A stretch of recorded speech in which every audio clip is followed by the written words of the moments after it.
Hey, this is Avi Gutman with another Ask Me Anything event brought to you by quantreasoning.com.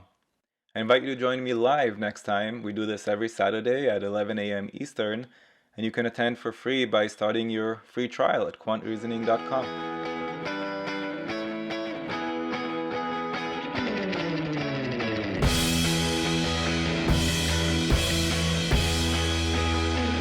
Precisely, that's right. Like if I have 2 minutes for the question, I'll probably hold off on getting to the answer choices until about 1 minute and 40.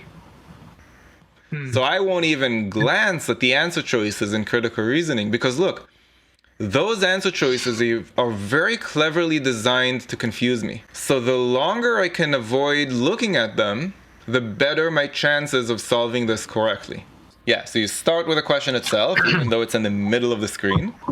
You start there, then you read the paragraph at the top, very, very, very, very slowly and thoughtfully.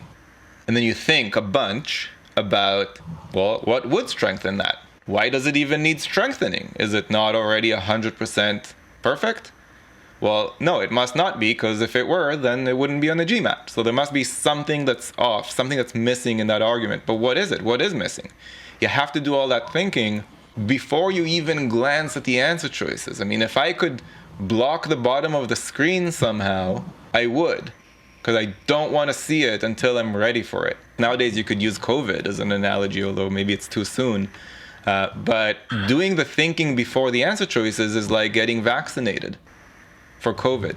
And the answer choices themselves are a bunch of people coughing at you with they have COVID, they're coughing at you. You want to get vaccinated before you go in there. And the thinking that you do before you read the answer choices, that's your 2 shots of Pfizer or whatever, right? So you have to do that ahead of time, because once you go into those answer choices, it's over. It's game over. And what a lot of people do is they read the 5 answer choices, and they're not sure, so then they read them again, which makes zero sense, because you want to spend as little time as possible in those answer choices. And what I've seen so many times with students is they would have guessed, say, answer choice B, had I forced them to guess after they read them once. Then they read them a second time, and they change their answer to D, and then we look, and oh, looks like it was B. You should have just picked your first answer. But it makes sense because those answer choices are so cleverly written to confuse you, to distract you, to make you focus on the wrong thing. And there's so much effort that goes into each of these. Like, you have to imagine the amount of work that goes into writing an official GMAT critical reasoning problem. It's not so hard to write the problem itself. It's not so hard to write the right answer. But it's incredibly hard to get educated grown-ups to not only eliminate the correct answer, but also find reasons to choose every one of the 4 wrong answers. Every one. Like, if they write a question and they put it in as an experimental, and then the statistics come back and turns out nobody ever picks answer choice E, which is one of the wrong answers, then they're like, okay, answer choice E is no good. Nobody ever picks it. We got to go back to the lab and create a new wrong answer choice that people will actually pick. Think about the amount of work that goes into that. Why would I want to spend any more time than is absolutely necessary inside those 5 answer choices, knowing that they put so much effort into making them confusing? So you have to inoculate yourself, vaccinate yourself against the viruses in those answer choices. And the way to do that is to do a whole lot of thinking ahead of time. And by the way, Vivek, thank you so much for bringing this up and for sharing your experience with this strategy. I just want to point out, the same goes for sentence correction. And the same goes for almost all of reading comprehension. And you know what happens with me most of the time is once I get to the right answer, I don't even read the following answer choices. If I read answer choice A and it looks really good, I'm not going to read B, C, D, and E, and here's why. Best case scenario is I read B, C, D, and E and I don't like them. And then I feel more confident and pick A and move on. That's the best case scenario, and then I wasted a bit of time. That's the best case scenario.